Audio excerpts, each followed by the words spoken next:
A sharp slowdown in U.S. job growth rattled investors on Friday and put a September interest rate cut from the Federal Reserve back on the table. The Labor Department's closely watched non-farm payrolls report showed the economy added 73,000 jobs in July, far less than the 110,000 jobs economists polled by Reuters had expected. The unemployment rate also ticked up to 4.2%. But the bigger surprise may have been revisions to prior months. June's previously reported increase of 147,000 jobs was revised down to a mere 14,000. And payrolls for May were slashed from 144,000 to a gain of only 19,000 jobs, revisions the Labor Department itself called, quote, larger than normal. This was a stunner of a report. Mark Hamrick is senior economic analyst at Bankrate.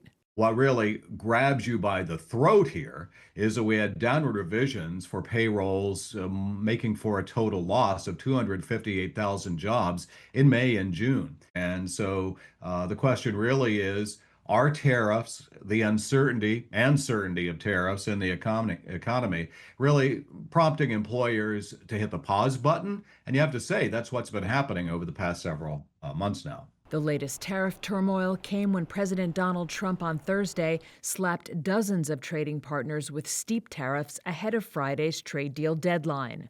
Those included a 35% duty on many Canadian goods, 50% on Brazilian imports, and 39% on goods from Switzerland, an amount that stunned the small European nation.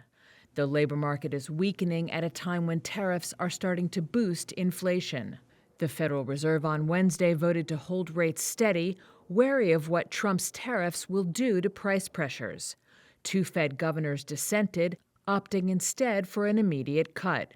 President Trump has been pushing aggressively for rate cuts, repeatedly criticizing Fed Chair Jerome Powell for failing to heed to his demands.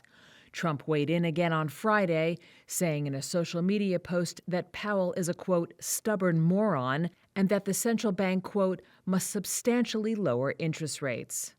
Later on Friday, Trump said in another post that he directed his team to fire the head of the Labor Department's Bureau of Labor Statistics, accusing her of faking the jobs report numbers.